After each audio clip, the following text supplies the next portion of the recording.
नमस्कार। Business plus television HD को प्रस्तुति कार्यक्रम स्थानीय सरकारमा स्वागत छ। म सचिता। स्थानीय सरकारमा हामी विशेष गरी स्थानीय जनप्रतिनिधिहरूसँग कुराकानी गर्ने गर्छौं। यस बेला भने हामी स्थानीय जनप्रतिनिधिहरूसँग विशेष गरी उहाँहरूको 5 वर्षे कार्यकालमा भएका प्रगति उपलब्धिहरूको विषयमा चर्चा गर्नेछौं। 5 वर्षे कार्यकाल जनप्रतिनिधिहरूको सकिन लागिसकेको छ। अब फेरि वैशाख 30 गते अर्को जनप्रतिनिधिको लागि निर्वाचन हुँदैछ। त्यसले गर्दाखेरि 5 वर्षमा ती जनप्रतिनिधिहरूले जुन चुनावी एजेन्डा बनाएका थिए, हामीलाई मत दिनुभयो भने, हामीलाई जिताउनु भयो भने तपाईको पक्षमा काम गर्छौं, जनतालाई सुख समृद्धि सुविधा दिन्छौं भनेर उहाँहरूले प्रतिबद्धता जनताको घर दैलोमा पुगेर बाचा कसम खानु भएको थियो। ती जनप्रतिनिधिहरूले 5 वर्षमा के काम गरे त? विकासको कामहरू के भए? पूर्वाधारको कामहरू के भयो? कुन कुन क्षेत्रमा प्रगति भयो? जनताले कस्ता खालका सुविधा पाए त? भनिन्छ सिंहदरबारको अधिकार गाउँ घरमा पुग्यो भनेर।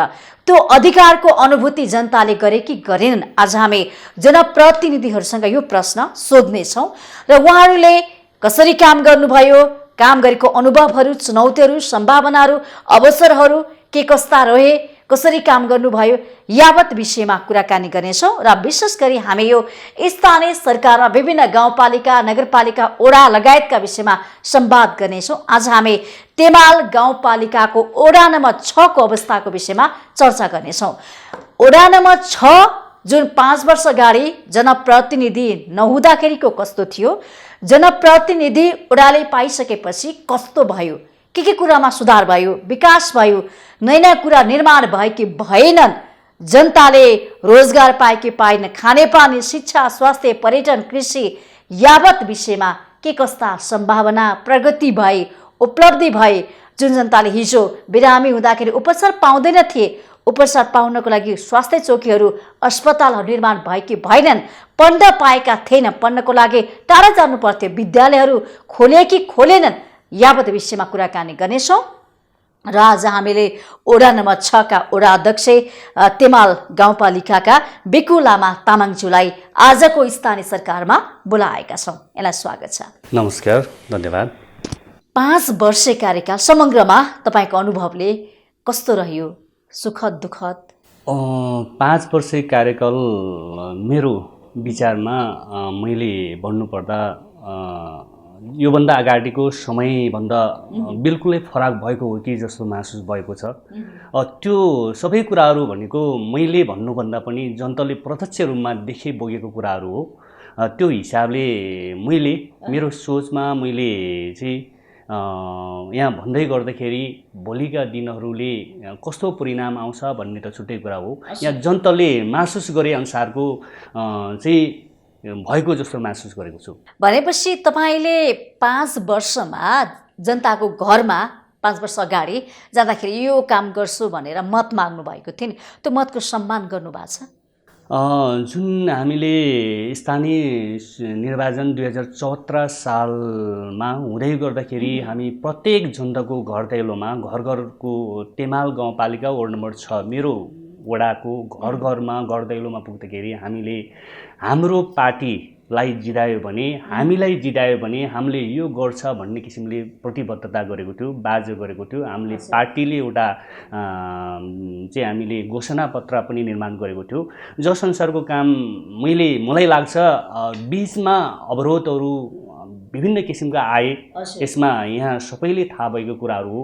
यहाँ कोरोनाका कारणले लगायत यो राजनीतिक अस्थिरताका कारणले धेरै समस्याहरू भइरहँदाखेरि पनि मैले तेमाल गाउँपालिका वडा नम्बर 6 मेरो वडाका लागि, मेरो वडाका आमाबा, दाजुभाइ तथा दिदीबहिनीहरूका लागि जुन योभन्दा अगाडि 20 वर्षसम्म स्थानीय तहको निर्वाचन नहुँदै गर्दा, जनप्रतिनिधि नहुँदै गर्दाको अवस्था र जुन 2049 साल पछि 49 सालको निर्वाचन, त्यसपछिको निर्वाचन 2054 सालको निर्वाचन पछिको अवस्थाहरूलाई मूल्याङ्कन गर्ने हो भने धेरै परिवर्तन भएको महसुस भएको छ। हिजोको वडा र आजको वडामा फरक छ त्यसो भए? हजुर, हिजोको वडा जुन हामीले 1949 साल र 2054 साल दुई पटकको गाविस रहेकोलाई अहिले ओडामा परिणत गरेको छ। मेरो ओडा नम्बर 6 तेमाल गाउँपालिका वडा नम्बर 6 ठुलो पर्सेलमा योभन्दा अगाडि ठुलो पर्सेल गाविसको रूपमा परिचित थियो। अहिले तेमाल गाउँपालिका वडा नम्बर 6 को रूपमा रहेको छ र जुन ओडामा चाहिँ विकास निर्माणका कामहरू योभन्दा अगाडिको अवस्था र अहिलेको अवस्थालाई हेर्ने हो भने धेरै परिवर्तन भएको जस्तो महसुस भएको छ। भनेपछि विकासको कुरा गरौँ होइन, विकास चाहिँ केमा गर्नुभयो तपाईँले, कस्ता खालका विकास भए? पहिलो कुरा त हामीले प्रत्यक्ष रूपमा जनताले उपभोग गर्ने खालको विकासहरू यहाँ यो भित्र पर्ने शिक्षाको कुराहरू, कृषिको कुराहरू, अनि त्यस्तै गरेर पूर्वाधारका कुराहरू र स्वास्थ्यको कुराहरू, यी कुराहरूमा हामीले विशेष जोड दिनुपर्छ भन्ने हिसाबले अगाडि बढ्यौँ र गर्दा गर्दै हरेक कुराहरूमा अगाडि बढ्ने क्रममा यहाँ सबैतिरबाट तालमेल मिल्नुपर्छ, सबैको साथ चाहिन्छ, यहाँका आम नागरिक आमाबुवा दाजुभाइ दिदीबहिनीहरूको साथ चाहिन्छ। अब हिजो निर्वाचनको क्रममा होमिँदै गर्दाखेरि हामी निर्वाचनमा होम्यौँ, एउटा पार्टीको हिसाबले होम्यौँ र जुन पार्टीको हिसाबले जितिसकेपछिको अवस्था भनेको सबै समग्र चाहिँ तेमाल गाउँपालिका वडा नम्बर 6 भित्रका आमाबुवाहरूको हो, संयुक्त रूपमा हो। यहाँ कुनै पनि पार्टी छैन, पार्टीको हिसाबले काम गर्नु हुँदैन, सबै पार्टीलाई समान रूपले अगाडि बढाउनुपर्छ, यहाँका आमाबुवा जनताहरूलाई एकरूपता गराउनुपर्छ भन्ने सोचले अगाडि बढ्यौँ र त्यसमा सबै पार्टीका साथीहरूले साथ र समर्थन दिनुभयो र कुनै पनि विकास निर्माणको काममा चाहिँ उपभोक्ता समिति निर्माणको क्रमहरू होस् र यहाँका विकासका निर्माणको कामहरूमा अगाडि बढ्ने क्रममा यहाँका ठुलो पर्सेल तेमाल गाउँपालिका वडा नम्बर 6 ठुलो पर्सेलका सबै राजनीतिक दलहरूले उति नै साथ र सपोर्टबाट ठिक छ। के आवश्यकता थियो तपाईँ जनप्रतिनिधि भएर जाँदै गर्दाखेरि तपाईँको जनताको पहिलो आवश्यकता के थियो? तेमाल गाउँपालिका वडा नम्बर 6 मा सुरुमा हामीले कसरी अगाडि बढाउन सकिन्छ भन्ने कुरामा पहिलो कुरा त हामीले सोचेका थियौँ यहाँका आम दाजुभाइ दिदीबहिनीहरू, सबै दाजुभाइ दिदीबहिनीहरू धेरैभन्दा धेरै विदेशमा पलायन भएको छ र विदेशिनु बाध्यता भएको छ। मात्रै के को कारणले भने यहाँ रोजगारीको सिर्जना नभएको कारणले र यहाँका कृषि प्रधान देश नेपाल भए तापनि कृषिमा हामीले उपलब्धिमूलक कार्यक्रमहरू गर्न नसकेको कारणले गर्दाखेरि यो चाहिँ अवस्थाहरू सिर्जना भएको थियो र त्यो अवस्थालाई हामीले अगाडि बढाउनका लागि हामीले विभिन्न किसिमका कृषिजन्य चाहिँ योजनाहरू ल्यायौँ र कृषि कार्यक्रमहरू ल्यायौँ र कृषि कार्यक्रमहरू ल्याउँदै हामीले अहिले हिजोको दिनहरूमा हामीले चाहिँ चौपाया वस्तु जस्तै भन्नु पर्यो हामीले गोरु जोडेर खेती गर्नुपर्ने अवस्थाहरू थियो। अहिले त्यसलाई चाहिँ हामीले विस्थापित गरेर हामीले एउटा ट्र्याक्टरबाट खेती गर्न सकिन्छ भन्ने नयाँ प्रविधिलाई अगाडि बढाउनु पर्छ भन्ने किसिमले अगाडि बढ्यौँ र कृषिमा पनि उन्नत जातका कृषिहरू ल्याउनु पर्छ। यहाँ कृषिमा पनि हामीले कृषि चाहिँ हामीले ठाउँ हेरेर गर्नुपर्छ, अवस्था हेरेर गर्नुपर्छ, बेग हेरेर गर्नुपर्छ भन्ने सोचले अगाडि बढ्यौँ र हामीले विभिन्न किसिमका फालफुलका बोट बिरुवाका चाहिँ वितरण कार्यक्रमहरूदेखि लिएर विभिन्न किसिमका कृषि सामग्रीहरूको वितरण गऱ्यौँ र अहिले अझै ती सबै कुराहरूलाई गर्दाखेरि मैले सोचेअनुसार कृषिमा जति उपलब्ध गर्छु भनेर मैले मेरो कार्यकालमा अगाडि बढेको थियो त्यो गर्न सकिरहेको अवस्था त छैन, मैले 100% गरेको छैन, तैपनि मैले के हदसम्म गर्न सक्छु भन्ने हिसाबले केही खुट्किला चढ्ने कोसिस गरेको छु र त्यो जनताले प्रत्यक्ष रूपमा महसुस गर्नेछ भन्ने आशा लाग्छ। जस्तो तपाईँले भन्नुभयो आफ्नो ओडामा विशेष गरी प्रमुख समस्याको चुनौतीको रूपमा चाहिँ त्यहाँ बेरोजगार थियो, त्यहाँको युवाहरू विदेश जानु पनि बाध्यता थियो भन्नुभयो। त्यो दीर्घकाल रूपमा समाधान भयो त? यो दीर्घकाल रूपमा समाधान भयो भनेर मैले यहाँ भन्न सकिने अवस्थाहरू छैन। मैले भन्न खोजेको चाहिँ के हो भने पहिले युवाहरू कति जान्थे र अहिले कति कम भयो, त्यो त कम गर्न सक्नुभयो होला नि त? सुरुको अवस्थामा युवाहरू विदेश जाने, विदेशमा गएपछि आर्थिक बढी कमाउन सकिन्छ, आर्थिक रूपमा अगाडि बढ्न सकिन्छ भन्ने किसिमले चाहिँ युवाहरूले अलिकति विशेष रूपले विदेशकै चासो लिएको थियो। अहिले जुन युवाहरू चाहिँ गाउँमै बसेर पनि हामी व्यवसाय गर्न सकिन्छ, हामीले कुखुरा फर्महरू भयो, बाख्रा पालनका कुराहरू भयो, त्यसै कृषिका अरू बङ्गुर पालनका अरू कृषिका कार्यक्रमहरू गरेर पनि हामी अगाडि बढ्न सकिन्छ। तीभन्दा बाहेक अरू अहिले तीभन्दा बाहेक अहिले चाहिँ हामीले कस्मेटिक जडीबुटीबाट पनि हैन त्यस्तै गरेर हामीले यो तरकारी खेती भयो, तरकारी खेतीका यी सबै कुराहरूबाट अगाडि बढ्न सकिन्छ। साइकल बनाएर मोटरसाइकल बनाएर सिपहरू कपाल काटेर हैन हो त्यसरी अगाडि बढ्न सकिन्छ भन्ने हिसाबले अहिले चाहिँ धेरै मान्छेहरूले नेपालमै बसेर पनि हामीले अवसर देख्न गर्न थाले सकिन्छ भन्ने किसिमले लागिसकेको छ। त्यस्ता अवसरहरू तपाईँले देख्न सक्नुभयो त युवाले? युवा जन्मिसकेपछि पढ्छन्, हुर्किन्छन्, +2 पास गरेपछि विदेशमा अवसर देख्छन्। ती युवाहरूलाई स्वदेशमै अवसर देखाउने, सिप सिकाउने, तालिम दिने, यिनै रोजगारको ग्यारेन्टी गर्ने तपाईँ एउटा जनप्रतिनिधि काम त हो नि, दायित्व हो नि। हो, त्यो विषयमा हामीले गहन रूपले लिनुपर्ने, पहिलो प्राथमिकतामा राख्नुपर्ने ती थियो र त्यो सबै कुराहरू गर्दै गर्दाखेरि हामीले यो स्थानीय तह भनेको अहिलेको अवस्था 3 तहको सरकार छ। एक तह भयो एउटा वडादेखि पालिकासम्म स्थानीय सरकार, त्योभन्दा माथि प्रदेश सरकार र सङ्घीय सरकार, केन्द्रीय सरकार छ। सबै कुराहरू हामी स्थानीय तहले मात्रै, हामी वडाले मात्रै गर्न सक्छ, गाउँपालिकाले मात्रै गर्न सक्छ भन्ने स्थिति नहुँदो रहेछ। सबै तीनै तहको सरकार मिलेर गयो भने हरेक कुराहरूमा सम्भव देखिने रहेछ। हामीले एउटा विजन बनाउने हो, कार्यक्रमलाई हामी अगाडि बढाउने हो।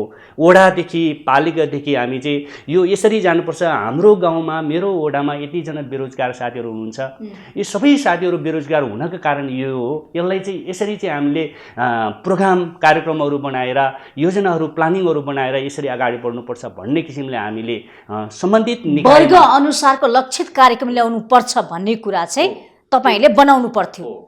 त्यो हिसाबले हामी अगाडि बढाउँदै जाने क्रममा हामीलाई प्रदेश सरकार र सङ्घीय सरकारले अगाडि बढाउने योजनाहरू राख्यो भने भोलि त्यो समस्या समाधान गर्नका लागि महत्त्वपूर्ण हुने रहेछ भन्ने सोचले हामीले अगाडि बढ्यौँ र त्यो कार्यक्रमहरूमा अहिले हामी निरन्तरता लागिरहेको अवस्थाहरू छ। भनेपछि तपाईँले आफ्नो वडावासीहरूको अवस्था के छ, कसरी बसोबास गरेका छन्, कसरी खान्छन्, कहाँ पढ्छन्, कसरी हिँड्छन् भन्ने कुरा चाहिँ अध्ययन गरेर एउटा योजना बनाउनु भयो। तपाईँले भन्नुभयो गुनासो के गर्नुभएको छ भने नि प्रदेश र केन्द्र सरकार जुन सहयोग चाहिन्थ्यो, हामीले योजना बनायौँ, यसरी विकास गर्न सकिन्छ, यसरी सुख सुविधा दिन सकिन्छ जनतालाई भन्दै गर्दाखेरि केन्द्र र प्रदेशको सहयोग पाइएन भन्ने कुरा पनि गर्नुभएको छ के? सहयोग गरेनन् तपाईँहरूलाई? मैले भन्नु पर्दाखेरि अहिले तेमाल गाउँपालिका वडा नम्बर 6 मैले समग्र ठुलो पर्सिलको बारेमा मात्रै कुरा कति छन् जनसङ्ख्या त्यहाँ? जनसङ्ख्या हाम्रो लगभग यहाँको जनसङ्ख्या भनेको अहिले 753 घरधुरी छ। 753 घरधुरीमा लगभग 3500 समथिङको चाहिँ 3500को हरहरीमा हामीले अनुमान गरेको, हामीले स्पष्ट डाटा आएको छैन, अनुमानित रूपमा हामीले लक्ष्य गरेको त्यति जनसङ्ख्या रहेको जुन ठाउँमा अहिले सङ्घीय सरकार ले प्रदेश सरकारले कसरी अगाडि बढिरहेको छ, यहाँका चाहिँ आमा बुवा दाजुभाइ, यहाँका कृषकहरूलाई यहाँका विकास निर्माणमा भन्ने कुरामा त्यो अनुगमन निरीक्षणदेखि लिएर त्यहाँका अवस्थाहरूलाई हेर्दाखेरि मलाई लाग्छ तेमाल गाउँपालिका भित्र पनि कुन वडालाई कसरी अगाडि बढाउने भन्ने लक्ष्य हामीले त एउटा विजन बनाउने हो, प्लानिङ बनाउने हो। वडाले सबै विकास निर्माणका कामहरू, विकासको बजेटहरू ल्याएर गर्न सक्ने अवस्थाहरू छैन। हामीले विकासको प्लानिङ र योजना बनाएर सम्बन्धित निकायमा पेश गरेपछि सम्बन्धित निकायले चाहिँ चासो दिएर हेरेन भने सम्भव नहुँदो रहेछ भन्ने कुरा मैले महसुस गरेको छ। त्यसको मतलब के भन्न खोजेको छ भने मैले विकास सबै ठाउँबाट विकासै गरेन हेरेन भन्न खोजेको भन्दा पनि सबै तह मिलेर गर्न खोज्यो भने पक्कै पनि त्यो सबै सम्भव हुन्छ भन्न खोजेको। तपाईलाई जुन साथ दिनु पर्थ्यो विकासलाई त्यो साथ चाहिँ पाएन हैन? त्यो जो जति सहयोग गरे भए तपाईले अझ बढी विकासले गति लिन्थ्यो, त्यो अझ लिन सकेको छैन हैन? सम्भव हुन्थ्यो तर त्यो सम्भव नहुनको कारण भनेको सबैतिर ठोक्न गएको हुनुपर्छ भन्न खोजेको। अब यो ओडामा मुहार त पक्कै पनि फेरिया छ। विगतमा खानेपानी, बेरोजगारको समस्या, कृषिका समस्या हैन, शिक्षा स्वास्थ्यको समस्या जुन थियो त्यो धेरै हदसम्म हट्या छन्। अहिले मैले यो कुरामा के भन्न चाहन्छु भने जुन योभन्दा अगाडि मेरो वडा तेमाल गाउँपालिका वडा नम्बर 6 ठुलो पर्सिलमा विभिन्न चाहिँ टोल बस्तीमा सडक सञ्जालहरू पुगेको थिएन। लगभग मेरो कार्यकालमा मैले लगभग 22 देखि 24 वडासम्म टोलसम्म पुग्ने एउटा सडक सञ्जालहरू निर्माण गरेको छ।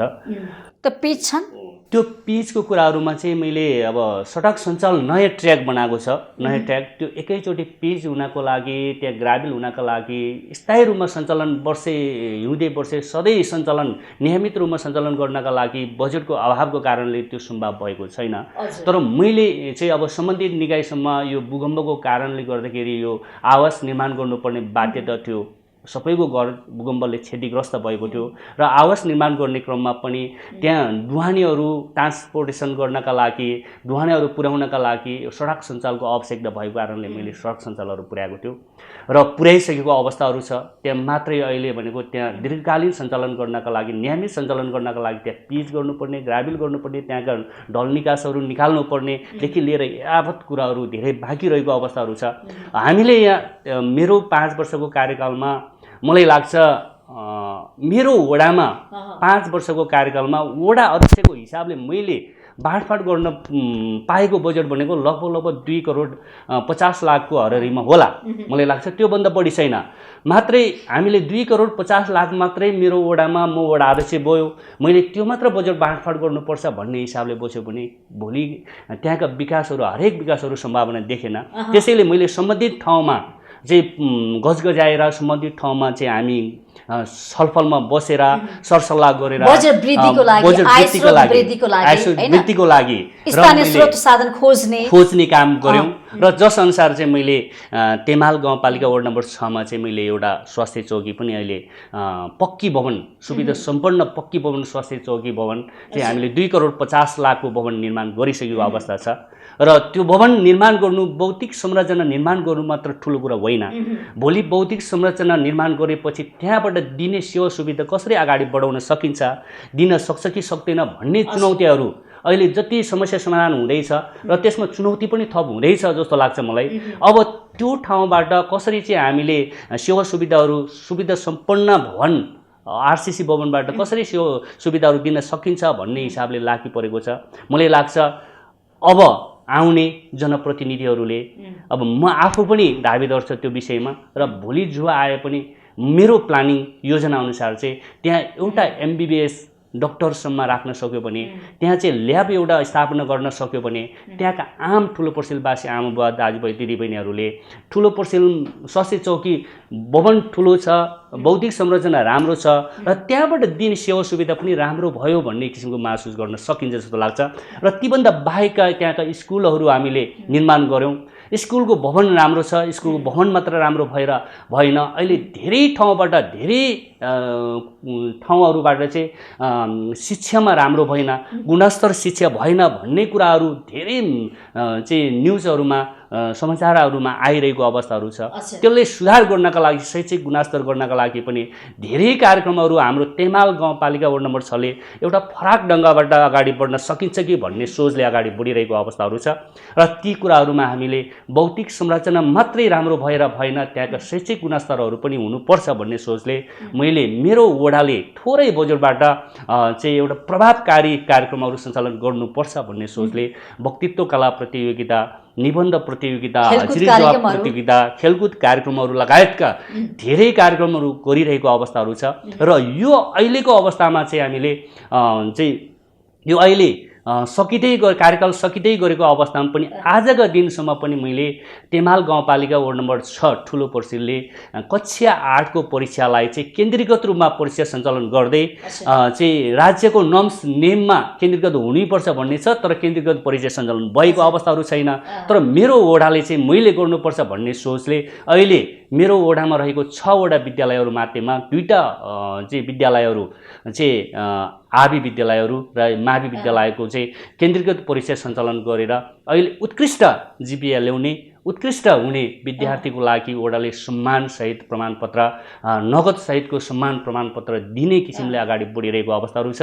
यी सबै कुराहरूलाई चाहिँ अगाडि बढाउँदाखेरि, हेर्दाखेरि र यहाँका स्वास्थ्य को कुराहरू, खानेपानीको कुराहरूमा हामीले तेमाल गाउँपालिकाले सबै वडाहरूलाई समेट्दै चाहिँ अहिले सुनकोशी बृहत खानेपानी भनेर आयोजना गरेको छ। यो राष्ट्रिय स्तरको खानेपानी हो। यसमा चाहिँ खानेपानीलाई प्रत्येक घर घरमा दाराको व्यवस्था गर्नुपर्छ भन्ने किसिमले अगाडि बढिरहेको छ।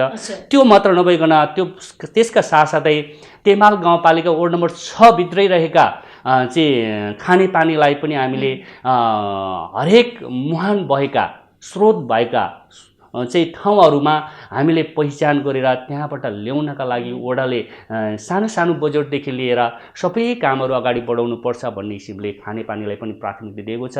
खानेपानी मात्र नभइकन सम्भव भएसम्मका चाहिँ कृषिमा पनि अगाडि बढाउनु पर्छ भन्ने सोचले हामी अगाडि बढिरहेको छ र यथावत कुराहरूलाई चाहिँ हामीले मूल्याङ्कन गर्दाखेरि पक्कै पनि हिजोका अवस्था र अहिलेको अवस्थामा जनताले मूल्याङ्कन गर्दाखेरि सोच्दाखेरि हेर्दाखेरि के परिवर्तन भएको महसुस गरेको छु।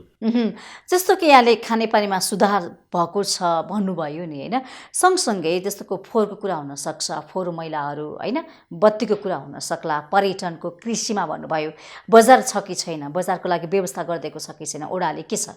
अहिले तेमाल गाउँपालिका वार्ड नम्बर 6 ले कृषिमा चाहिँ हामीले आय अर्जन गरेपछि त्यहाँ कृषिमा उत्पादन गरेपछि उत्पादन भएको वस्तुहरूलाई के हुन्छ त्यहाँ कसरी उत्पादन गर्न विशेष सकिन्छ भन्ने कुराहरूमा चाहिँ धेरै ठुलो योजनाहरू त बनाएको छैन।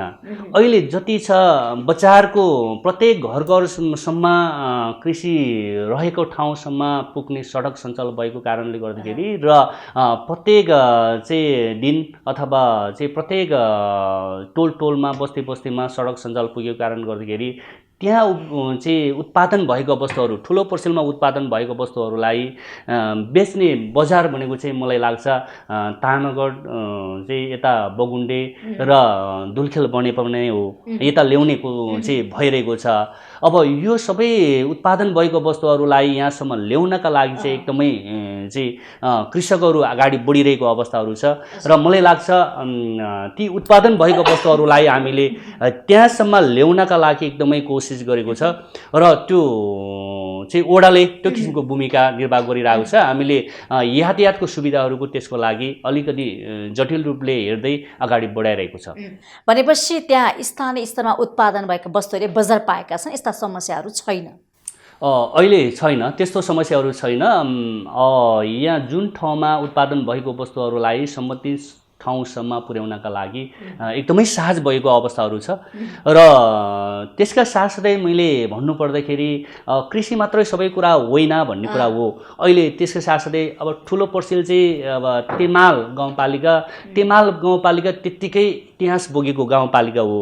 त्यो भित्र रहेका ठुलो पर्सेल इतिहासमा झनै इतिहास बोकेको ठाउँ एउटा वडा हो, जुन ठाउँमा चाहिँ मैले ठाउँको अवस्थालाई जल्गाउने हिसाबले चाहिँ अगाडि बढाउनु पर्छ भन्ने सोचले चाहिँ त्यहाँ तेमाल गाउँपालिकामा एउटा यस्तो महत्त्वपूर्ण ठाउँ छ जुन ठाउँ चाहिँ रानीदाहा भन्ने, रानीदाहा भनेको चाहिँ तामाङ राजाहरूले राज्य गरेको ठाउँ तेमाल। तेमालमा पनि रानीको इतिहास बोकेको ठाउँ, रानी चाहिँ अब जुन इतिहासमा चाहिँ रहेको ठाउँ चाहिँ ठुलो पर्सेल भएको कारणले रानीदाहा स्मारिका पार्क डिबिआरको कार्यक्रमहरू अगाडि बढिरहेको अवस्थाहरू छ। त्यहाँलाई चाहिँ पर्यटनलाई पनि अगाडि बढाउनु पर्छ भन्ने हिसाबले त्यहाँ हाम्रा गाउँपालिकाको सहयोगबाट हामीले त्यहाँ पञ्चबुद्धहरू स्थापना गरेको छ। त्यहाँ चाहिँ सेल्फी डाँडाहरू, त्यहाँ पर्यटकलाई बुद्ध सर्किटहरू पञ्चबुद्ध 5 वटा बुद्धहरू त्यहाँ सबै ठाउँमा राखेको छ, किनभने त्यहाँ एउटा इतिहास रहेको ठाउँ भन्ने हिसाबले। त्यहाँ चाहिँ हामीले धार्मिक सांस्कृतिक चिजलाई पनि अगाडि बढाउनु पर्छ भन्ने सोचले हामीले त्यहाँ रहेको धेरै पुरानो चाहिँ गुम्बा छ, मठ मन्दिर गुम्बाहरू छ, गुम्बालाई चाहिँ मठ मन्दिरहरूले संरक्षण गरेको छ, निर्माणको क्रमहरू अगाडि बढेको छ। अनि गुम्बालाई चाहिँ हामीले संरक्षण गर्नुपर्छ भन्ने किसिमले चाहिँ हामीले गुम्बा चाहिँ हुनुपर्छ, राम्रो हुनुपर्छ भन्ने सोचले चाहिँ हामीले डिबिआरको कार्यक्रमहरू अगाडि बढिरहेको छ र ती सबै कुराहरू सेल्फी डाँडाको कुराहरू प्रचार प्रसार भएको छ त्यो विषयमा। प्रचार प्रसार यहाँले ऐतिहासिक कुरा महत्त्व बताउनु भएको छ नि, तामाङ राजाले जुन राज गरेको कुराहरू होइन, रानीको बसोबास भएको कुराहरू, यो कुरा जनतालाई सूचना दिनु पर्यो नि त। त्यो सबै कुराहरू इतिहास, तेमालको इतिहास बोकेको ठाउँ हुनाले तेमालका जतिजना तेमालमा जानुहुन्छ, तेमालमा गइसकेपछि तेमालका इतिहास के हो भन्ने कुरा सिक्ने गरिन्छ। तेमाल केले प्रख्यात छ, तेमालको विशेषता के हो, त्यसको महत्त्व के हो भन्ने भन्ने कुरा त त्यहाँ धेरै कुराहरू आउँछ। त्यो हिसाबले पनि मलाई लाग्छ तेमालमा केही न केही परिवर्तन हुनुपर्छ, केही न केही इतिहास झल्किने चिजहरू त्यहाँ हुनुपर्छ। हिजोको दिनमा त्यहाँ एउटा इतिहासको रूपमा मात्र थियो तेमाल, तेमालको रिन्जेन दोर्जे राजा थियो भन्ने कुरा मात्र थियो तेमालमा। अनि भने रिन्जेन दोर्जे राजा कहाँ थियो त भन्ने कुराहरू हुनु पर्यो। त्यहाँ चाहिँ तेमाल के को लागि प्रख्यात छ, अहिले बुद्ध चित्तको लागि पनि प्रख्यात छ भन्ने कुराहरू छ। एउटा रुखमा एउटा बोर्डमा करोडौँ फल्ने बुद्ध चित्तमाहरू तेमालमा पाइन्छ। त्यसबाट पैसा आर्थिक रूपमा समृद्धि हुन सकिन्छ। यहाँका आमा बुवा दाजुभाइहरूले चाहिँ त्यो खेती गर्न सक्नुहुन्छ। प्रत्येकको घर घरमा त्यो चिज छ भनेपछि त्यो ठाउँलाई महत्त्व दिनका लागि त्यहाँका स्थानीयवासीले अलिकति चासो दिनुपर्छ भन्ने सोचले अगाडि बढेको छ र जसका कारण अहिले तेमालको एउटा इतिहास एकदमै महत्त्वपूर्ण छ भन्ने सोच लिएको छु। यति बेला कार्यक्रममा पालो भएको छ विश्रामको।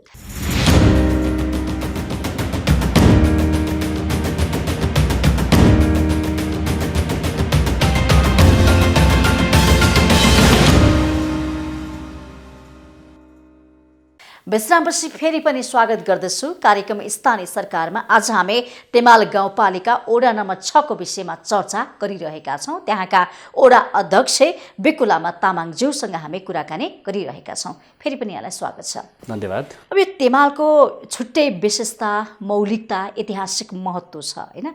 विशेष गरी बौद्ध धर्मसँग जोडिएको र तामाङ समुदायसँग जोडिएको र तामाङ समुदायको बाहुल्यता भएको, बसोबास भएको त्यो एउटा क्षेत्र पनि, ठाउँ पनि हो। अब तामाङ समुदायको उत्थानको लागि, प्रगतिको लागि हैन, उहाँहरूको चेतनाको लागि, शिक्षा स्वास्थ्यको लागि के गर्नुभयो तपाईँले? अहिले तेमाल गाउँपालिकाको समग्र तेमाल गाउँपालिका पनि ठुलो पर्सिलो वडा चाहिँ मलाई लाग्छ यो मिश्रित जात-जाति भएको वडाको रूपमा लिन सकिन्छ। सायद लाग्छ कुनै वडा तेमाल गाउँपालिकाभित्रको 9 वडाहरू छ। 9 वडाहरूमा कुनै वडामा त कुनै एउटै मात्र जाति, 2टा मात्रै जाति बसोबास छ। तर मेरो आफ्नो वडा तेमाल गाउँपालिका वडा नम्बर 6 को वडामा चाहिँ सबै जात-जातिका मान्छेहरू मिश्रित रूपमा रहेको छ र जसमध्येमा अलि बढी जात-जातिको बसोबास भएको भनेको तामाङ जात-जाति हो। तामाङ जात-जातिको लागि हामीले के गर्न सकेको छ, के गर्न सकिन्छ भन्ने सोचले हामीले अगाडि बढाउँदै जाने क्रममा यहाँ चाहिँ जात-जाति जनजातिको रूपमा रहेका तेमालको तामाङ जात-जाति र तामाङ जात-जाति अलिकति हिसाबले, सोचको हिसाबले, अलिकति सोचाइको हिसाबले अलिकति पछाडि परेको हो कि भन्ने राज्यले नै त्यो हिसाबले सोचेको छ। राजनीतिक अवसरहरू, संवैधानिक अवसरहरू हैन, त्योबाट वञ्चित भएको, त्यो सबै चिजबाट अलिकति पछि परेको हो कि जस्तो महसुस भएको छ। जसमा अहिले मलाई लाग्छ अहिले यो पछिल्लो समयमा यो पछिल्लो राजनीतिक अवस्था, पछिल्लो समयको अवस्थालाई हेर्ने हो भने तामाङहरू पनि अगाडि बढ्न सकिन्छ है भन्ने किसिमको उदाहरणहरू देखाउन क्षमता छ है भन्ने किसिमले देखाउनु भएको छ र हरेक चिजमा, हरेक नेतृत्वदायी भूमिकामा तामाङले पनि गर्न सकिन्छ। यो समुदायले पनि योगदान दिन सकिन्छ। अवसर पाउने खण्डमा हामीले गर्न सकिन्छ भन्ने किसिमले हाम्रा साथीहरू अगाडि बढिरहनु भएको छ। तामाङ समुदायको हक अधिकारको लागि, उहाँहरूको अवसरको लागि तपाईले काम गर्नुभयो त? अब तामाङ समुदायको हक अधिकारको लागि भन्नाले मैले स्पेसल्ली तामाङ नै जाति रूपमा अगाडि बढाउनुपर्छ, तामाङलाई मात्रै अगाडि गर्नुपर्छ भन्ने सोचले त्यसरी चाहिँ अगाडि बढेको अवस्थाहरू छैन। तैपनि मैले समग्रमा तामाङ जातिलाई पनि अगाडि बढाउनुपर्छ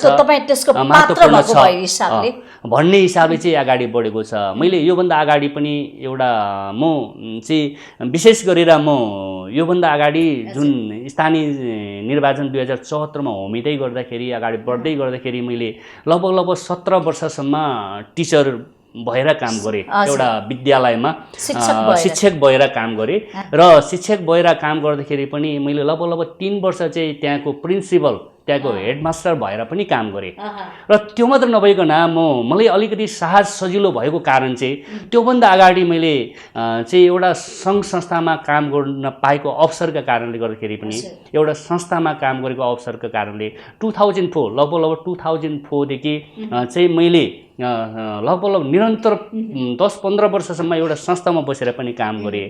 त्यसैले गर्दाखेरि मलाई थाहा छ तेमाल गाउँपालिकाभित्रका आम आमाबुवा दाजुभाइ दिदीबहिनीहरूको कुन क्षेत्रमा कति चाहिँ चासो छ, कति चाहिँ विकास गर्नुपर्छ, कसरी अगाडि बढाउनुपर्छ भन्ने कुरा हो।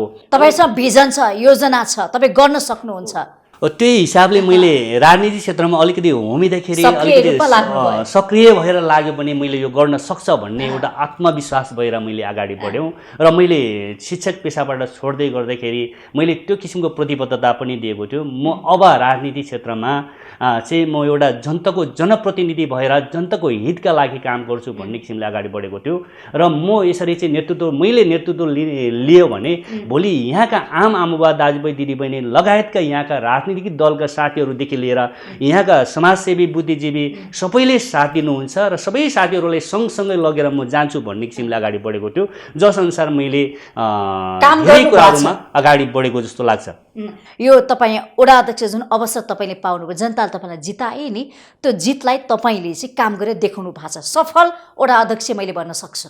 अब त्यो विषयमा मलाई लाग्छ यो जनताको प्रतिक्रिया कस्तो आछ तपाईलाई भन्नु 5 वर्षको यो बिदाई गर्दाखेरि हुन्छ नि, त्यो जनताले दिने प्रतिक्रिया हो। जनता मलाई लाग्छ जनता चाहिँ खुसी, त्यो मुहारमा खुसी छाएको छ, हुनुहुन्छ जनता खुसी हुनुहुन्छ। तपाईप्रति भेट्दाखेरि खुसी साथ खुसी छ मात्रै। अहिले के छ भने अझ खुसी, जनता खुसी त छँदैछ। अब जनताको मनमा चाहिँ के लागेको छ भने अबको जनप्रतिनिधि कस्तो आउँछ, अब अहिलेको जनप्रतिनिधिले जस्तो काम गर्ने जनप्रतिनिधि आउँछ कि आउँदैन। अब चिन्ता मलाई लाग्छ झन् बढी चिन्ता चाहिँ त्यो छ कि जस्तो लाग्छ। मैले अघि नै धेरै कुरा जोड्न खोजेँ, योभन्दा अगाडिको अवस्थाहरूमा को अवस्था र अहिले जनप्रतिनिधि भएको अवस्था र भोलिको अवस्था, यो विगत वर्तमान र भविष्य तीनतिरको अवस्थालाई जनताले मूल्याङ्कन गर्न खोज्ने रहेछ। त्यो हिसाबले गर्दाखेरि मैले विकास निर्माणमा पूर्वाधार मात्रै निर्माण गर्नुपर्छ भन्नेतिर लागेन।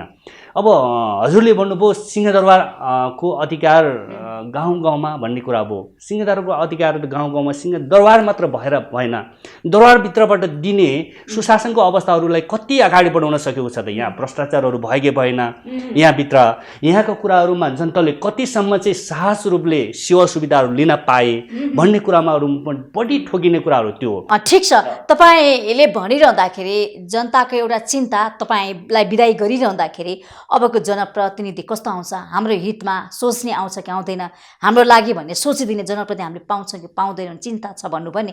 यो भनिरहँदाखेरि तपाईँ उम्मेदवार जस्तो कि वडा अध्यक्ष भएर त काम गर्नुभयो 5 वर्ष, तपाईँको चाहना छ कि छैन फेरि पनि आफ्नो कार्यकाल दोहोऱ्याउने, फेरि पनि म उम्मेदवार भएर जनताको सेवा गर्छु भन्ने त्यो चाहना तपाईँमा छ कि छैन?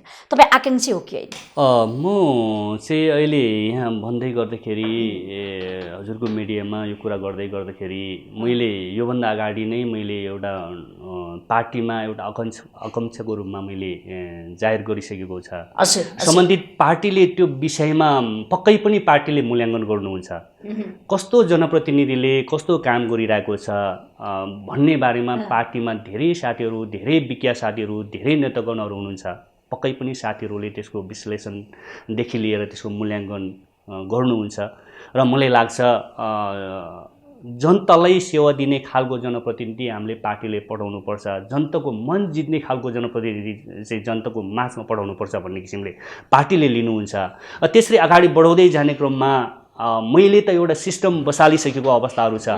सिस्टम बसालिसकेको अवस्थाहरूमा जनताको काम गर्नलाई अहिलेको जनप्रतिनिधि साधारण हिसाबले मात्रै लागेर पनि नपुग्ने देखेको छ। हुन त अहिले भनिन्छ हामीलाई साधारण खालको जनप्रतिनिधि आए पनि हुन्छ, हामीलाई जनप्रतिनिधि चाहिँ हामीले पढेकै मात्र चाहिँदैन, चाहिँ योग्यता भएकै मात्र चाहिँदैन भन्ने किसिमको कुराहरू आएको छ। अहिले त मलाई लाग्छ जनप्रतिनिधि भनेको सक्षम जनप्रतिनिधि नै चाहिन्छ। किनभने अहिले चाहिँ बाहिर विदेशमा पठाउने एउटा डकुमेन्टहरू निर्माण गर्नुपर्ने हुन्छ, त्यो सबै इङ्ग्लिस डकुमेन्टहरू हुन्छ। त्यसको रिलेसनसिपहरूको कुराहरू भयो, त्यसको प्रोपर्टी भ्यालुएसनको कुराहरू भयो, त्यसको एनालाइसिस रिपोर्टहरूको कुरा भयो, त्यसको चाहिँ अब एनुअल इन्कमको कुराहरू भयो, त्यसको चाहिँ आय स्रोतहरू, त्यो सबै कुराहरू जनप्रतिनिधिले त्यो बुझ्ने खालको जनप्रतिनिधि, त्यो पढ्ने खालको जनप्रतिनिधि, त्यसको चाहिँ लेख्ने त्यो करेक्सन गर्ने खालको जनप्रतिनिधि आएन भने भोलि जनताले अब एउटा जनप्रतिनिधि हुँदै गर्दाखेरि म जनप्रतिनिधि हुँदै गर्दाखेरि मैले चाहिँ एकजना पछाडि बोक्ने साथीलाई त्यो पढ्नका लागि सिफारिस लेख्नका लागि अरू चाहिँ साथीहरू बोक्दै गर्नुपर्ने स्थिति आयो भने भोलि जनताले छिनका छिनमा सेवा सुविधा लिनुपर्ने अवस्थाहरू आउन सकिन्छ। त्यो अवस्थामा कमी हुन जान्छ, जनताले कसरी सेवा सुविधा लिन सक्छ जस्तो लाग्छ। त्यसले गर्दा हरेक कुरामा चाहिँ क्षमतावान पढे लेखेको गर्न सक्ने भाषागत रूपमा पनि सक्षम व्यक्ति, त्यो व्यक्ति चाहिँ हामीले जिताउनु पर्यो, उम्मेदवारी बनाउनु आउनु पर्छ जस्तो लाग्छ मलाई चाहिँ। मेरो विचारमा तपाईको दावेदार हो, दाबी हो म आउनु पर्छ, मैले काम गरेको छु, मेरो योजना निरन्तरता दिनको लागि म फेरि दोहोरिनुपर्छ भन्ने हो। अब मलाई त लाग्छ अहिले यहाँ हजुरको मिडियामा कुरा गर्दै गर्दाखेरि हिजो अस्ति हाम्रो यो एभिन्युज टेलिभिजन पनि गाउँमै आएर कुरा गर्नुभएको थियो। एभिन्युज टेलिभिजनले पनि अब सबै कुराहरू बुझ्नुभयो। मैले तपाईँको मिडियाले यथार्थ कुरा मात्रै राख्नुहोस्, मैले भनेको कुरा पनि नराख्नुहोस्। अब जनतालाई सोध्नुहोस् तपाईँले गरेका गतिविधि पस्किन्छौँ, तपाईँले के गर्नुभयो 5 वर्षमा वास्तविकता देखाउने हो। मैले त्यो भनेको थियो। अनि उहाँहरूले मलाई सोधेर राख्नु होइन, अरू कोही मान्छेले सोधेर राख्नु भनेर भनेको थियो। एउटा मिडियामा पनि प्रचारण गरेको थियो हाम्रो जुन चाहिँ एभिन्युज टेलिभिजनले। त्यो कुराहरूलाई हेर्दाखेरि पनि मैले सबै कुरा समाकमा हेर्दाखेरि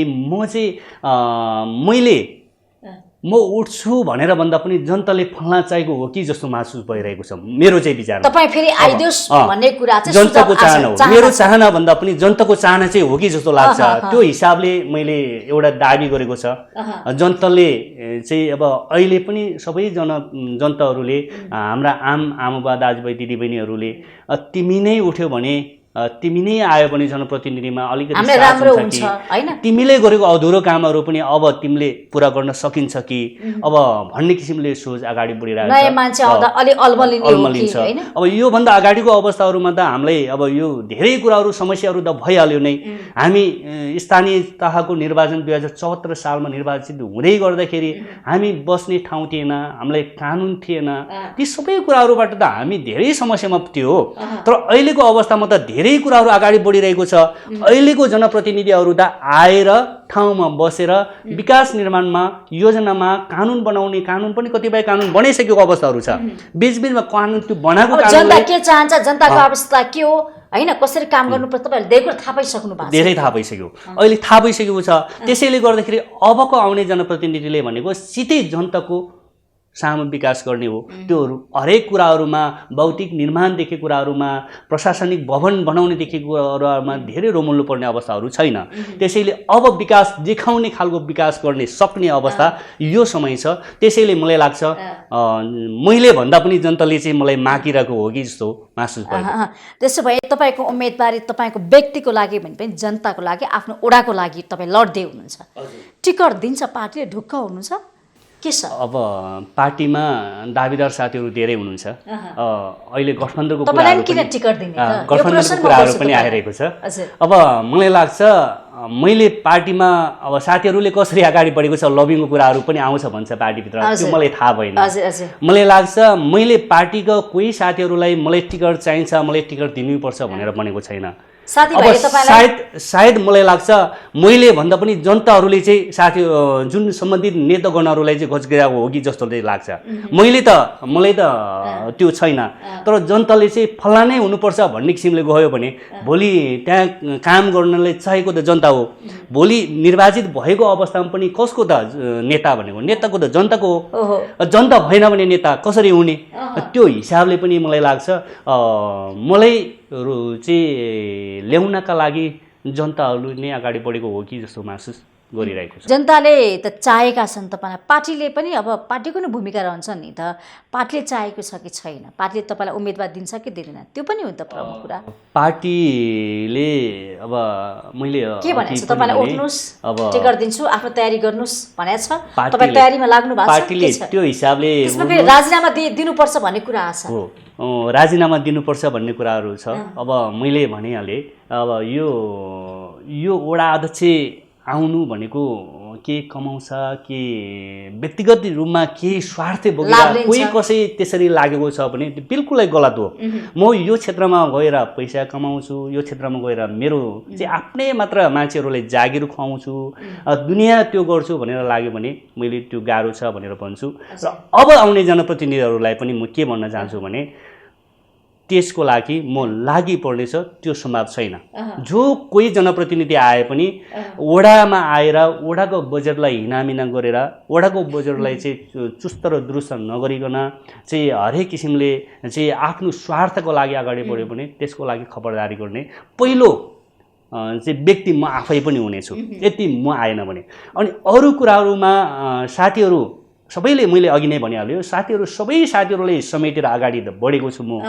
साथीहरूको सबैको सल्लाह सुझाव पनि चाहिन्छ। विकास निर्माणका लागि हिजो जित्ने बेलामा एउटा पार्टीले जिते तर साझेदारी रूपमा अगाडि बढाउन सकेन भने त लिन सक्नुहुन्छ नि त मुद्दा लिन सक्नु पर्यो, सबै साथीहरूलाई मनन गर्न सक्नु पर्यो, सबै साथीहरूसँग समन्वय गर्न सक्नु पर्यो, त्यो क्षमता हुनु पर्यो। त्यो सबै भयो भने मात्रै भोलि सम्भव रहेछ भन्ने किसिमले मैले सोचेको छु। भनेपछि अब तपाईँको तयारी उम्मेदवारीमा तपाईँ अगाडि बढ्दै हुन्छ, तयारी कहाँसम्म पुग्यो त? अब सायद लाग्छ पार्टीले विश्वास गर्नुहुन्छ, मलाई ढुक्क छु। पार्टीले हरेक किसिमले हरेक एङ्गलले विश्लेषण गर्नुहुनेछ। सक्षम पार्टीहरू हुनुहुन्छ, नेपाली कङ्ग्रेसका साथीहरू, नेपाली कङ्ग्रेसका साथीहरू, यहाँ विभिन्न निकायका साथीहरू एकदम सक्षम हुनुहुन्छ। उहाँहरूले विश्लेषण गर्दै हुनुहुन्छ होला। उहाँहरूले फल्नाको बारेमा कस्तो छ, कस्तो छ, के गरिरहेको छ, जनताको चाहना अनुसारको काम गर्यो कि गरेन, विकास निर्माणको कामहरूमा के कसरी अगाडि बढ्यो देखि लिएर सबै कुराहरू उहाँहरूले बुझ्दै होला। त्यो हिसाबले पनि मलाई आशा छ पार्टीले मलाई विश्वास गर्नुहुन्छ, मलाई टिकट दिनुहुन्छ र जनताले मलाई जिताउनुहुन्छ। यसो भनिरहँदाखेरि युवाको नेतृत्व, युवाको अवसर स्थानीय तहमा कति भन्ने पनि प्रश्न हुन सक्छ नि। अवसर दिएको छ अब कांग्रेसले, पार्टीले मलाई लाग्छ अहिले म धेरै ठुलो हिसाबले होइन, केन्द्रीय स्तरको हिसाबले होइन, मैले जिल्ला स्तरको हिसाबले हो भने मैले नेपाली कङ्ग्रेसको पनि 2 कार्यकाल मैले सभापति चलाएको वडामा। योभन्दा अगाडि पनि म नेपाली कङ्ग्रेसको वडा सभापति थियो र यो एउटा कार्यकाल पनि मैले फेरि थपेर यो अहिले चलाइरहेको अवस्थाहरू छ। यो कार्यकाल चलाउँदै गर्दाखेरि साथीहरू नेपाली कङ्ग्रेसका आत्तिगुम्स धेरैभन्दा धेरै युवा साथीहरू नै हुनुहुन्छ। अहिलेको अवस्थामा पनि, अहिले जनप्रतिनिधिमा टिकट दिने अवस्थामा पनि प्राय नेपाली कङ्ग्रेसको युवा साथीहरू नै हुनुहुन्छ। यो पार्टीको हिसाबले पनि सबै जिल्ला स्तरको हिसाबले पनि यो सालमा मात्रै हाम्रो यो अधिवेशन भएको नेपाली कङ्ग्रेसको यो अहिले यो सालमा मात्रै, यो साल भन्नाले यो अघिल्लो साल, अहिले त 79 भइसक्यो, 78मा चाहिँ हाम्रो नेपाली कङ्ग्रेसको अधिवेशन भएको थियो। 78को नेपाली कङ्ग्रेसको अधिवेशनले जिल्ला तहमा धेरैभन्दा धेरै लगभग लाग्छ मलाई 90% बढी युवा साथीहरू नै अगाडि बढेको छ। त्यो 8-10% मात्रै होला। उमेरका मात्रै युवा छन् कि काम गर्ने युवा छन् त? त्यो पनि हेरौँ न, सशक्त एउटा परिवर्तन गर्ने खालका युवा छन् कि छैन? मलाई लाग्छ अहिलेको युवाहरू योजनामै अगाडि बढ्छ, बिना योजनाको अगाडि बढ्दैन जस्तो लाग्छ।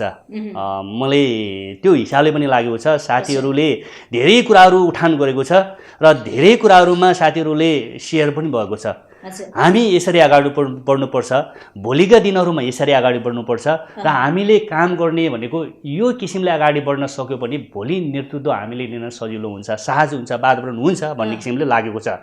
त्यो हिसाबले पनि अहिलेको युवाहरूले एउटा विजन बोकेर, विजनका साथ एउटा योजनाका साथ नै अगाडि बढेको जस्तो लाग्छ र सक्ने क्षमतावान युवाहरू पनि हुनुहुन्छ अहिलेको युवाहरू। भनौँ न, पार्टीभित्र चाहिँ युवा चाहिन्छ, युवाको नेतृत्व आजको आवश्यकता भन्छौँ, तर उमेरको मात्रै युवा होइन नि त, हामीलाई काम गर्ने युवा चाहियो, जोस भएको, ऊर्जा भएको, भिजन भएको त्यो युवा छन्। त्यसो भए नेपाली काङ्ग्रेसमा अवसर पनि पाएका छन्। युवालाई अवसरबाट वञ्चित गर्ने त्यस्तो छैन। यो गठबन्धन जुन गरेको छ तालमेल, यसले कहीँ कतै नेपाली काङ्ग्रेसका युवाहरू छन् नि, त्यो अवसर मिच्ने थिच्ने त्यो हुन्छ कि हुँदैन? त्यो चाहिँ अब हुनसक्छ। त्यो गठबन्धनले गर्दाखेरि धेरै समस्याहरू चाहिँ आउन सकिन्छ भन्ने अवस्थाहरू पनि आएको छ। युवा शक्तिहरू जुन जोस जागरको साथ अगाडि बढिरहेको अवस्थामा यो गठबन्धनले गर्दाखेरि हामीले सिट बाँडफाँडको कुराहरू, पोस्ट बाँडफाँडको कुराहरू गर्दाखेरि भोलि क्षमतावान युवाहरूले पनि त्यो कोठा नपाउन सक्छ, त्यो पद नपाउन सक्छ, त्यो चाहिँ ठाउँ नपाउन सक्छ। त्यो अवस्थामा त्यो युवाहरूलाई कसरी चाहिँ हामीले संरक्षण संरक्षण गर्ने भन्ने कुराहरू पार्टीभित्रका नेतृत्ववान पार्टीका व्यक्तित्वहरूले पनि यो सोच्नुपर्छ जस्तो लाग्छ। भोलि धेरै कुराहरूमा अगाडि बढ्दै गर्दाखेरि चाहिँ हामीले सबैतिरबाट मिलाउन सकिएन भने भोलि त्यो दुर्घटनामा पनि पर्न सक्छ भन्ने किसिमले पार्टीले मूल्याङ्कन गर्नुपर्ने अवस्था हुन सक्छ। भइरहेको अवस्थाहरू छ, डिप्रेसनमा जाने यत्रो मेहनत गर्यो पार्टीको लागि भनेर, तर अन्तत अवसर पाउने बेलामा त अर्कोले खाइदियो भने त त्यो अवस्थाहरू छ। त्यसैले म के भन्न चाहन्छु भने पार्टीको नेतृत्ववान साथीहरूलाई, जिम्मेवारी साथीहरूलाई भोलि सबै ठाउँ सबै एङ्गलबाट हेर्नुपर्छ। अनि त्यसपछि हाम्रा साथीहरूले, हाम्रो पार्टीका युवा नेतृत्व साथीहरूले कसरी अगाडि बढ्ने वातावरण गर्ने त्यो सबै कुराहरूमा मिलाउनु पर्छ जस्तो लाग्छ। मलाई लाग्छ हाम्रो नेतागणहरू धेरै चलाकी हुनुहुन्छ, धेरै सचेत हुनुहुन्छ, सचेत हुनुहुन्छ, त्यसमा विज्ञ हुनुहुन्छ, त्यसमा कुनै त्यस्तो समस्या आउने हिसाबले काम गर्दैन जस्तो लाग्छ। अब नेतृत्वका साथीहरूले त्यो किसिमले अगाडि बढ्छ जस्तो लाग्छ। अब फेरि पनि म तपाईँको 5 वर्ष कार्यकाललाई समीक्षा गर्छु। तपाईँले गर्न नसकेको काम चाहिँ के जस्तो लाग्छ? धेरै काम गर्नुभएको छ होइन, गर्न नसकेको हुन्छ नि। अब मैले भनिहालेँ, अब नसकेको कामहरू धेरै छ। अब धेरै छ भन्दै गर्दाखेरि अब यो 5 वर्षको त मलाई लाग्छ कसरी बित्यो, 5 वर्ष बितेकै थाहा भएन। अब कसरी बित्यो भन्ने कुरामा अब मलाई लाग्छ अब यो त सबै ठाउँमा हेर्दै गर्दाखेरि कुनै वडामा त जुन आफ्नो प्रतिद्वन्द्वीमा उठेका प्रतिद्वन्दी जुन छ नि, पार्टीमा जित्यो एउटा हर्ने साथीहरू र जित्ने साथीहरू बिचमै सम्पर्क छैन, कुरा छैन, बोलचाली छैन भन्ने कुराहरू पनि सुन्दै आएको छ। विवाद थियो हुन्छ भन्ने किसिमले। मेरो वडामा चाहिँ सबै साथीहरू मिलेर काम गर्यो। सबै साथीहरूले त्यो किसिमले सबैमा साथ र सपोर्ट भयो, स्वार्थपूर्ण वातावरणमा भयो, सबै साझी रूपमा एकदम साझीकरण भयो। र मेरो प्रतिद्वन्द्वीमा उठ्दै गरेको साथीलाई पनि एउटा उपभोक्ता समितिमा बसेर काम गर्ने अवसर मैले दिएँ, बसे काम गर्यो। त्यसमा कुनै पनि दुई मतै छैन। त्यो किसिमले त्यस्तोसम्मको वातावरण बनाएर काम गरेको हुनाले मलाई यो 5 वर्ष बितेको कार्यकाल बितेकै थाहा भएन। अब धेरै सहज तरिकाले बितायौँ। र मात्रै के छ भने मलाई चाहिँ अब धेरै कामहरू चाहिँ, तर त्यसो हुँदै गर्दाखेरि काम चाहिँ गर्न सकेन। चुनौती भनेको चाहिँ अब विकास निर्माणमा आफूले सोचेको जस्तो काम मैले धेरै सोचेको थियो, अझै गर्नुपर्छ। अझै मैले चाहिँ जुन स्थानीय तहको निर्वाचनमा काम गर्दै त्यो निर्वाचित हुँदै गर्दाखेरि मैले सोचेको भन्दा पनि अझ बढी बिचबिचमा आएर मेरो चाहिँ कामहरू थपेको थियो। मैले यो चाहिँ गर्न पाए हुन्थ्यो, मैले यतिसम्म मात्र बोलेको थियो जुन चाहिँ म चुनावमा जाँदै गर्दाखेरि। तर अझै यो पनि समस्या रहेछ, यसलाई पनि गर्नुपर्छ भन्ने किसिमले मैले थप्दै लगेँ। तर सबै कामहरू गर्न सकिने अवस्थाहरू रहेन।